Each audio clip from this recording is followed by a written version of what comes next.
जिस तरह से बिहार के मुख्यमंत्री ने विधानसभा में एक बयान दिया लेकर के कि महिलाओं और पुरुषों को लेकर के कि अंदर घुसाओ बाहर गिराओ, तो इसमें महिलाओं की क्या राय है? यूपी की महिलाएं क्या कहती हैं, इनसे बात करेंगे।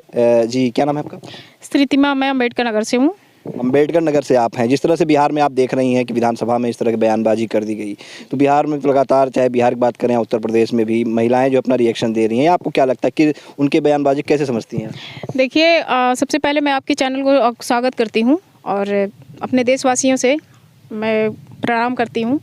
मैं ये कह रही हूँ कि बिहार का जो इस समय चल रहा है, जो उनका अभद्र भाषा का बिहार में क्या, पूरे यूपी की बात कर रही हूँ, पूरा मतलब हिंदुस्तान की बात कर रही हूँ। हिंदुस्तान है नहीं, पूरा देश विदेश में भी इसकी चर्चा चल रही है और गाली भी वो पा रहे हैं। तो ये जो नीतीश जी इस चीज़ का वर्णन किया है उन लोगों ने, मतलब वो मुख्यमंत्री जी, ये बहुत गलत घटिया बात का इस्तेमाल उन्होंने किया है। अपने शब्द को जो है वो किस एंगल से उन्होंने प्रस्तुत किया है विधानसभा में, ये मेरे हिसाब से ये लगता है ना कि ये थोड़ा मेंटल हो चुके हैं। इनकी उम्र जो है, ये उम्र के हिसाब से जो है ये इनका दिमाग मेंटल हो चुका है। और जो ये भाषा को उन्होंने इस्तेमाल किया है खुलेआम, ये महिलाओं को और पुरुषों को जो है एक ला करके ऐसा बेइज्जत किया इन लोगों ने, ये बेइज्जत किए हैं कि खुल करके भी लड़कियाँ और लड़के जब कहेंगे कि हमारे मुख्यमंत्री इस चीज़ को बीच सभा में, विधानसभा में संबोधित कर रहे हैं, तो क्यों ना हम लोग मतलब ऐसे चलते रास्ते पे अपना ये कार्य करें। जो गंदा हरकत है, जो जैसे 76 से उसको कहा जाता है, जैसे मिलन, जो बलात्कार का जो बढ़ावा दिया जाता है, तो ये चीज़ का वो सरेसर जो है उल्लंघन कर रहे हैं कि वो बच्चियां और बच्चे जो हैं, जो हमारे युवा बच्चे बच्चियां हैं, वो खुल करके मतलब कहीं भी करेंगे। इसको जो है मतलब कोई रुकावट नहीं है उनके तरफ से, कोई उनके शासन प्रशासन से कोई रुकावट नहीं है। इसलिए उन्होंने बोला, अगर ये जनसंख्या की बात अगर की जा रही है कि वो जनसंख्या का मतलब कम बढ़ोतरी नहीं करना चाहते हैं, कम करना चाहते हैं, तो मुख्यमंत्री जी ये आपका जो घटिया बयान था वो कहीं ना कहीं आपकी बहन बेटी के ऊपर लागू होता है।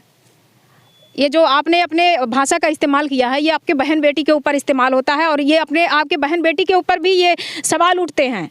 आपकी बहन बेटी भी आपके ऊपर सवाल की होंगी कि ये पिताजी या जो भी दादाजी आप लगते होंगे, आप लोग से ये कमेंट किए होंगे आपसे कि आपने ये भाषा को कैसे इस्तेमाल कर दिया है कि मतलब बेटियाँ और महिलाएँ जो है रोड पर चल रही हैं। तुम्हारे विधानसभा से महिलाएँ जो है, वहाँ की विधायक जो बैठी थी, सांसद वगैरह, वो बाहर जा कर के बेचारी रो रही हैं, अपना आंसू बंद कर रही हैं कि उनकी आंसू नहीं बंद हो रही, इतनी शर्मिंदगी की वजह से जूझ गई थी। अभी कोई आम लड़का होता है इस तरीके से बोल देता अंदर बाहर वाली बात रोड पे, तो उसको शायद पुलिस गिरफ्तार कर करके उनको किस धारा में उसको भेजती, ये किसी को अंदाजा नहीं था। और आपको कौन भेजेगा? आपको ये जनता भेजेगी। आप जनता से बनते हैं, आपको जनता ही भेजेगी। अंदर बाहर करने वाली भाषा को जो आपने इस्तेमाल किया, बहुत ही घटिया भाषा को इस्तेमाल। माफी भी मांग रहे हैं वो जो, ये माफ़ी नहीं है, ये उनकी जीत होगी अगर वो माफ़ी मांग रहे हैं। अगर उनको जनता माफ़ कर देती है, खासकर महिलाओं से मैं कह रही हूँ, बहन आप लोग से मैं कह रही हूँ, जितने भी मेरे बहनें हैं बिहार से लेकर के यूपी तक की बात मैं कर रही हूँ, कि अगर बहन आप लोग माफ़ कर देंगी इनको, तो इनका और भी आगे चल करके इनकी जीत होगी कि हमें तो महिलाएं माफ़ कर दी। क्योंकि महिलाओं का दिल बहुत छोटा होता है, पुरुषों का दिल जो है बहुत ऐसा होता है ना कि पिघलने पे पिघलते नहीं है। तो ये माफ़ करने वाली भाषा नहीं उनकी थी, उनके ऊपर मानहानि का दावा करना चाहिए। और सबसे पहले उनके जो है, जो उनका चल रहा सत्ता चल रहा, जो उनका सरकार है इस समय, उसको थोड़ी देर के लिए उसमें बांड लगाना चाहिए। इस पर सुनवाई होनी चाहिए सुप्रीम कोर्ट से, हाई कोर्ट से। बहुत सी महिलाएं बिहार में देखे तो उनके सपोर्ट में आ गई थी, उनके सपोर्ट में जो है बोल रही थी कि उन्होंने कुछ गलत नहीं कहा, उन्होंने जनसंख्या नियंत्रण को लेकर के, सेक्स एजुकेशन को लेकर के बोला था। अरे वो एक दो महिलाएं नहीं, दो एक युवा लड़कियां हैं, एक का नाम खुशबू राय है, एक का नाम मुझे याद नहीं है, देखना पड़ेगा। उसको क्या पता है, आजकल की लड़कियों को क्या पता है, शादीशुदा नहीं, अनमैरिड लड़कियां, उनको क्या पता है। वो इसीलिए तो कह रहे हैं कि युवा लड़कियों को वो बढ़ावा दे रहे हैं। और भी तो कॉलेज में जा करके और पत्रकार बहनें जा करके इंटरव्यू ले रही, वो बेचारी जो कहने पे शर्मा रही हैं, वो भी तो उसी लड़की में आ रही है ना। वो लोग क्यों शर्मा रही हैं? वो लोग को भी तो कहना चाहिए। हमारे उत्तर प्रदेश, वहाँ बिहार के मुख्यमंत्री जो हैं, वो गलत नहीं बोले हैं, वो सही बोले हैं। शिक्षा को लेकर के उन्होंने बोला लड़कियां पढ़ लेंगी तो लड़कियां ऐसे नहीं करेंगी। क्या लड़कियां नहीं करेंगी?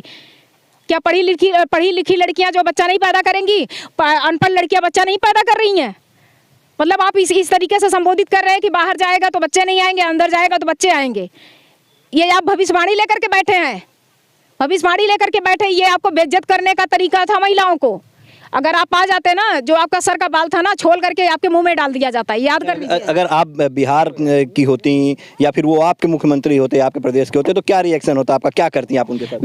मेरा ये रिएक्शन होता है कि मैं सबसे पहले तो अपने महिलाओं को संगठन बना करके मैं सबसे पहले इनको, चाहे सुप्रीम कोर्ट में या हाई कोर्ट में, मैं अपील करती, इनके ऊपर मानहानि का दावा किया जाता है। इनको जितने जल्दी नोटिस जारी होता उतने जल्दी ये सबक सीख जाते हैं। इनको बस सबसे पहला सबक इनको हाई कोर्ट सुप्रीम कोर्ट से इनको जब सजा मिलती, जब इनको बुलाया जाता सीधे सीधे जज के सामने, तब ये जवाब नहीं दे पाते, वो जज को समझाते ना, तब इनको समझ में आता कि हम जैसा हमारा ये जजमेंट था महिलाओं के लिए कि अंदर जाएगा तो बच्चे होंगे, बाहर जाएगा तो नहीं बच्चे होंगे। ये बदतमीजी वाला जो आपका बयान था, इसमें शर्मसार करने वाली भाषा है, इसमें माफ़ी के योग्य नहीं है वो। अच्छा, अगर देखा जाए सामने 2024 का चुनाव भी है और ऐसे में इंडिया गठबंधन भी हो रहा है, जो है गठबंधन के साथ जेडीयू भी रहेगी, ये सब बातें चल रही, तो क्या कुछ असर होगा इसका चुनाव में? बिल्कुल असर होगा, उनको लेगा ही नहीं कोई, उनको अपने जो है गठबंधन में नहीं लेना चाहिए उन लोगों को। अगर ये कह रहे हैं कि उनको अपने गठबंधन में अंडर लेना चाहिए, तो ये बिल्कुल लेना नहीं चाहिए। जो हमारे महिलाओं के लिए, तो हमारा देश जो आज़ाद हुआ है, महिला नहीं रहे तो पुरुष कहाँ से रहेंगे? महिलाओं के लिए तो जो है जनता आगे बढ़ रही, महिलाओं से ही हर सेवा को आगे बढ़ाया जा रहा। महिला नहीं रहेंगी तो हमारी जनसंख्या कहाँ से बढ़ेगी? पुरुष माना जाता है कि पुरुष उसमें सहयोग करते हैं, बिना महिला पुरुष का काम नहीं चलता। लेकिन ऐसी अभद्र भाषा को इस्तेमाल कर करके आप इस चीज़ को घटिया ही कहा जाएगा। अच्छा, आप उत्तर प्रदेश की एक महिला हैं, उत्तर प्रदेश के सीएम और बिहार के सीएम में क्या अंतर नजर आता है आपको? मेरे उत्तर प्रदेश के जितने भी, चाहे वो अखिलेश जी बैठे हो और उनका सत्ता रहा हो, या मायावती का रहा हो, या हमारे योगी जी हैं, तीनों लोगों के मतलब शासन में कोई हमारे यहाँ ऐसा उपद्रव नहीं हुआ है। उन लोगों की तरफ से कोई ऐसा मतलब बयान आज तक खुल के आया ही नहीं है हमारे यूपी में कि हमारे यूपी के लोग बदनाम हों। रही बात अभी इस समय हमारे योगी जी का जो है शासन चल रहा है, उनकी सरकार है, उनके सरकार में तो सर 100% उनके में कोई ऐसा अभद्र भाषा नहीं हो पा रहा है, चाहे वो आम पब्लिक से किया जाए या शासन की तरफ से किया जाए या कोई विधानसभा की बात हो, ऐसी अभद्र भाषा का कोई इस्तेमाल नहीं किया गया। बिल्कुल पवित्र हमारी धरती है, बिल्कुल हमारा यूपी जो है वो एकदम अच्छे तरीके से पवित्र है। यहाँ के लोग जो है इतने पवित्र हैं, इतना पॉपुलर लोग हैं कि यहाँ का कोई अंगुली उठा नहीं सकता। आप क्या कहना चाहेंगी नीतीश कुमार के लिए? नीतीश कुमार को मैं यही कहना चाहूँगी, मेरी देश की बहनें, खासकर मेरे जो हिंदुस्तान की बहनें हैं, और आप लोग से मैं यही कहूँगी, आप लोग एक संगठन बनाइए और बहुत जल्द इनके खिलाफ एक कार्रवाई करिए। हाई कोर्ट से या सुप्रीम कोर्ट से इसकी मांग की जाए कि इनके ऊपर एक जो मतलब कानूनी प्रक्रिया से इनको अंडर में लाया जाए। ये इस चीज़ को कानून को आकर के बताएं। अभी तो विधानसभा में इन्होंने समझा दिया है, अब रोड पे जा कर के मीडिया के सामने कि मैं किसी को मन को ठेस मैंने पहुंचाया है तो मैं वो बार मैं वो कर रहा हूँ, गलतियाँ को माफ़ी मांग रहा हूँ। तो ये गलती का माफ़ी नहीं है। आप गलती का माफ़ी तब पाएंगे जब आपको दंडित किया जाएगा हमारे कोर्ट के तरफ से। जब हमारे जज साहब आपको दंडित करेंगे कि इस भाषा को आपने जो अभद्र भाषा का इस्तेमाल किया, जब आपको दंड मिलेगा तब जाकर के महिलाओं के मन में ठंडक पहुंचेगी। आगे चल करके ऐसा कोई कार्य, कोई भी देश का कोई भी मुख्यमंत्री हो, ऐसा ना कोई कह पाए। जी हाँ, बिल्कुल। देखिए, साफ तौर पे यूपी की ये जो महिला है, इनके अंदर आक्रोश और साफ तौर पे कहना है कि जिस तरह की बयानबाजी नीतीश कुमार ने की है वो माफ़ी योग्य नहीं है। माफ़ी तभी मिलेगी जब उन्हें दंडित किया जाएगा, क्योंकि जब दंड मिलेगा तभी भविष्य में कोई भी मुख्यमंत्री या कोई भी राजनेता इस तरह की बयानबाजी करने से बचेगा, क्योंकि यह बयान जो है महिलाओं साफ तौर पर कहा जाए तो अपमानित करने वाला एक बयान है जो नीतीश कुमार ने दिया है। इसको लेकर के पूरे हिंदुस्तान में महिलाओं ही नहीं पुरुषों में भी आक्रोश देखने को मिल रहा है।